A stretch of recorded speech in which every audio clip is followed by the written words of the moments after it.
Welcome to the next module. In the next series of modules, what we're going to work on is the present. In this module, we're going to learn about the power of language and how we can use it to improve our life and start thinking about ourselves in a different light. Having known Edie my entire life, I can tell you that she is very, very good about working with language. Perhaps it's because she learned English as a second language later in her life, but her attention to detail in terms of what words mean and how we speak about ourselves is so powerful. Edie. Yes. Language. Language. I think it's wonderful to acknowledge that the past is gone and the future is not yet. And the only thing I have is the present.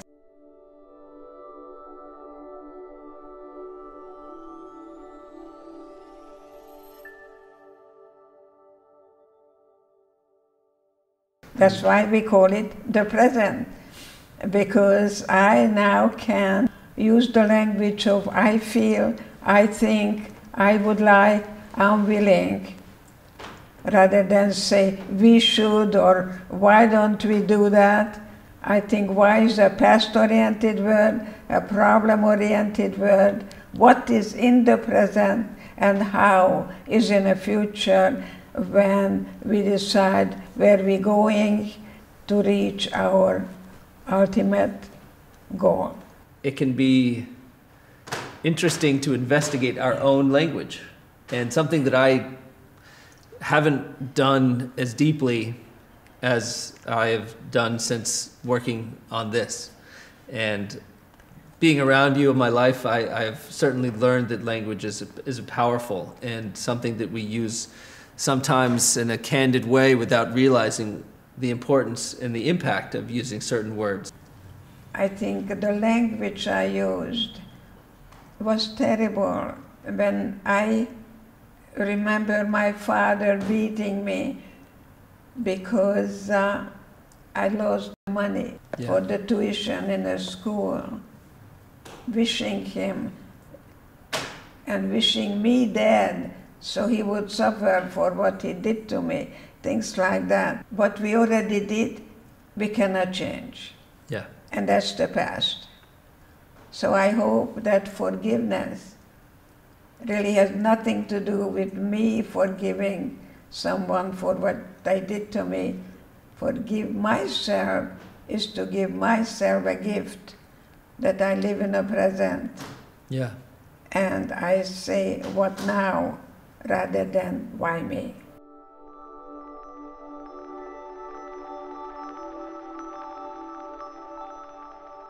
So this idea, not why me, but what now. Yes. Right? Two words, small difference, but a massive canyon between these two words in terms of how we live our life. And I think it's one of the most powerful tools that you give to your readers and to your fans and to all of us, is this idea of when terrible things happen, instead of asking yourself, why me? That's right. There is one little word that you put with that. Why not me? Think about that. I'm so very special. Why not me? Maybe I was chosen because of my strength, because of the ability to not just fight or flee, but learn how to stay with the unexpected, unanticipated. And that was very true, where I learned that in a classroom of Auschwitz.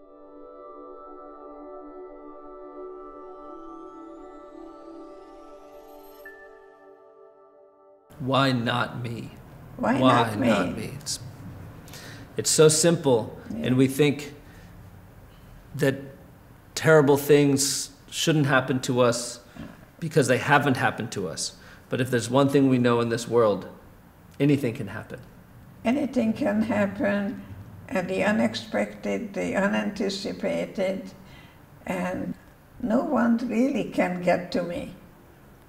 unless I allow it. So when a bully, as you told me, was very unkind to you, you may have not had the language then as you would have it now. Yeah, Yeah. I think so. You may say something like, instead of running from him, develop eye contact and say, why do you want to hurt me? I don't want to hurt you. Right. Just like that. But at that time, you were scared. Yeah. And when you're scared, you run. It's this idea between I can't and I can. Yeah. And I was stuck in an I can't. I can't, he's too big, I can't take it on, I can't, it's not something that's within my power. I can. Why? Because I think I can. Yeah. If you think I'm assertive, I can choose for myself, I don't take things personally, the way you talk to yourself can change your whole life.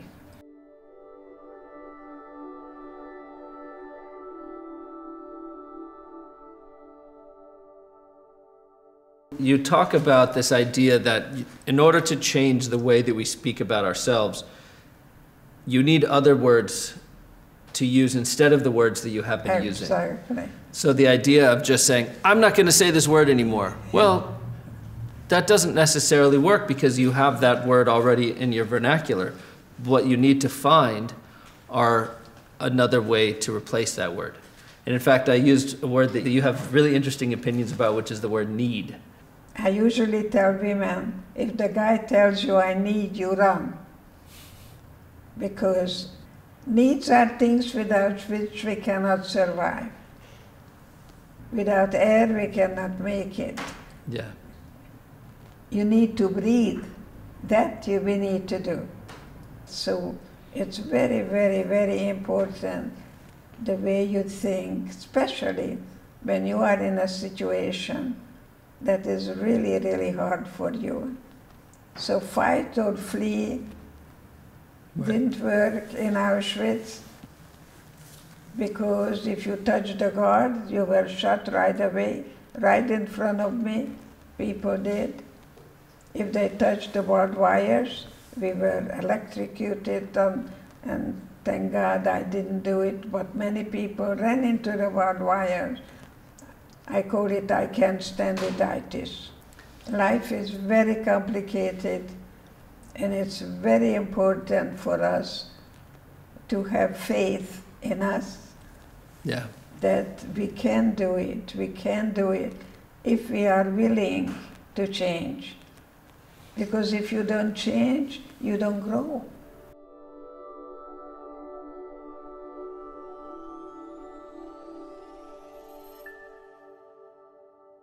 To start that process of change, take the moments where you can breathe, where you don't have stresses, external stresses, and work on your language.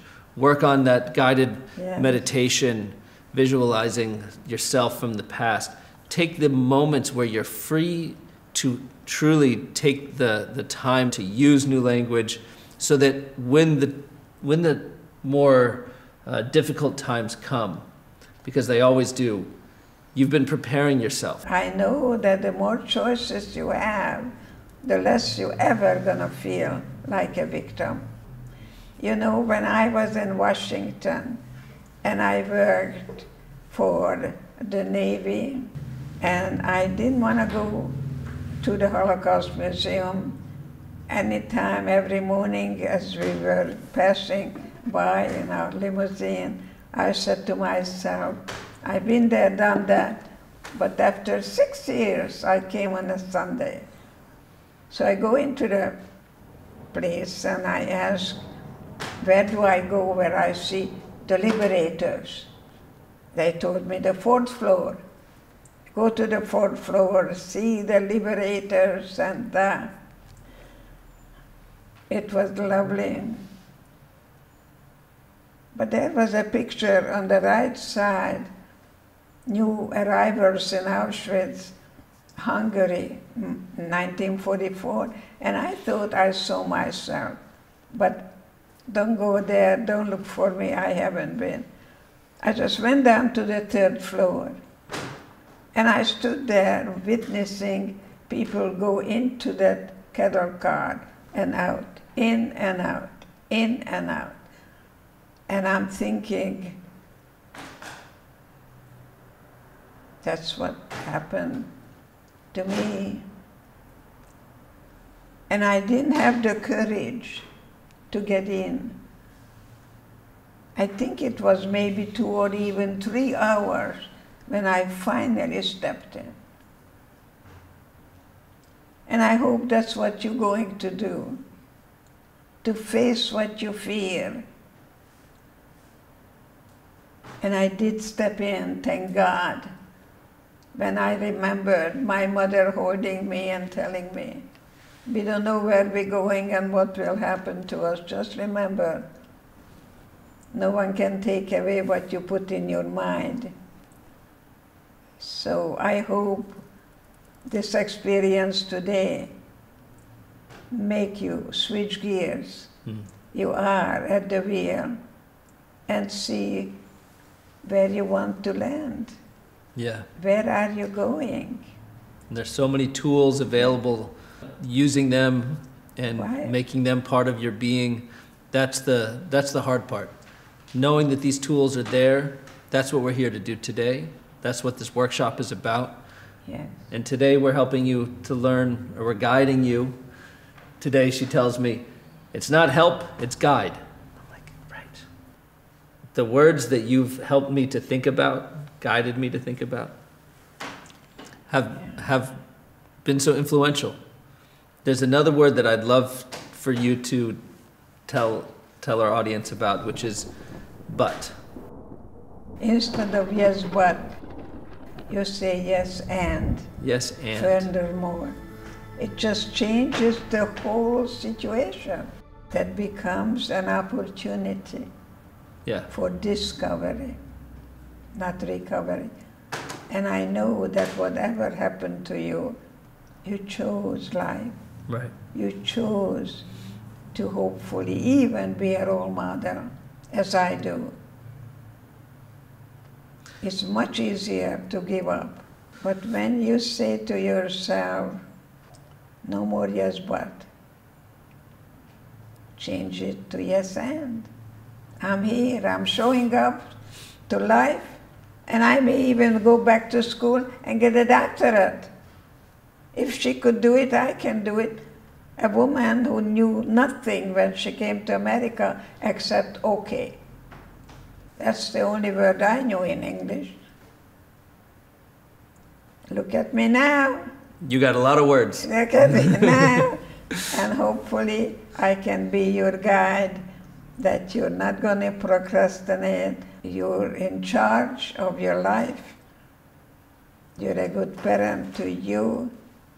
What happens to us in our minds and in our body Yes, and in our spirit yes. when we use negative language?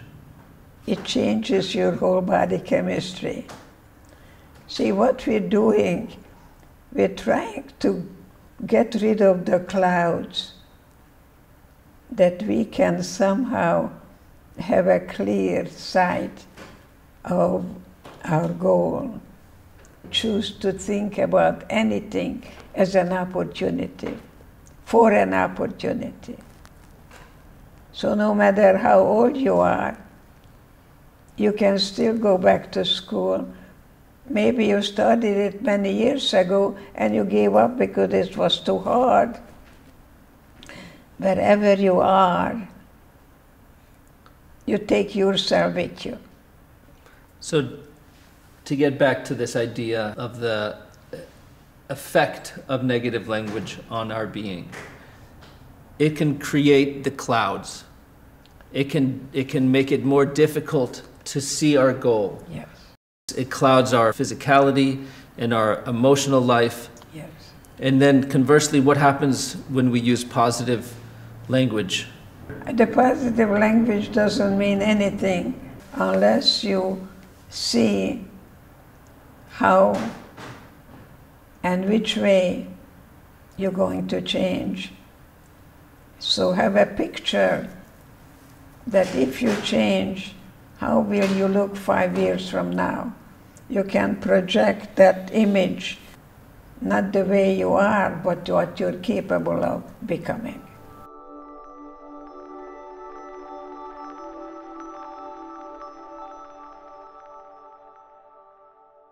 The question is, who you're going to listen to? Because if you choose for yourself, I think ultimately you're going to get a respect, which is of course more important than anything else, that your parents, your husband, your wife will find a way to join you in a goal. I love it. Yeah. Okay, so the exercise that you're going to do in your notebook is to begin to look at the language that you're using. You're going to keep your notebook with you, and you're going to take notes about when you use this, a handful of different words that potentially are negative speaking about yourself. When you say, I can't, when you say, I won't, when you say, but, put them down in your notebook. There's nothing wrong with using those words. It's not a judgment against you. There's no criticism. It's just to be aware. And the more awareness we have of the language we use, the more we can start to shift and find ourselves using positive language. And that positive language will lead to positive thinking. And positive thinking leads to that positive action. So what we're looking for in our present is the ways that we can use language and thoughts to impact our day-to-day life to become more powerful and to sit in a more confident way with our attention directed towards that North Star. Now let's take a moment to explore language. Explore how you maybe are using language that is clouding your vision to get to your North Star. And also how you can use language to open your life to new opportunities, to seeing the world from a different perspective. It's a small change, but it can have a huge effect on your life. Welcome back. How was that exercise? Obviously, part of that exercise is going to take place over the next week. But when you went to the mirror and you looked at yourself and you used positive language, yes, I can, yes, I am, yes, I'm willing. Potentially you kissed yourself on the back of the hands. How did that feel? And another way you can use this is to look back in your journal and look at the letters you wrote. What language did you use there? Where do you see those negative words highlighted throughout your work? And there's no right or wrong. It's just observing how you are to yourself. And if there's one thing that we want, it's for people to fall in love with themselves. Because as you'd like to tell us, self-love is self-care. It's not narcissistic. That's right. Is there anything else you'd like to add, Edie? Hope. There is hope in hopelessness. There is a gift in everything. And I hope that you recognize that you are a gift. You came into this world to do good. Yeah. That means that you transcend you and commit yourself to others. Because all we had was each other then, and all we have is each other now, as you are now moving towards your goal, your star.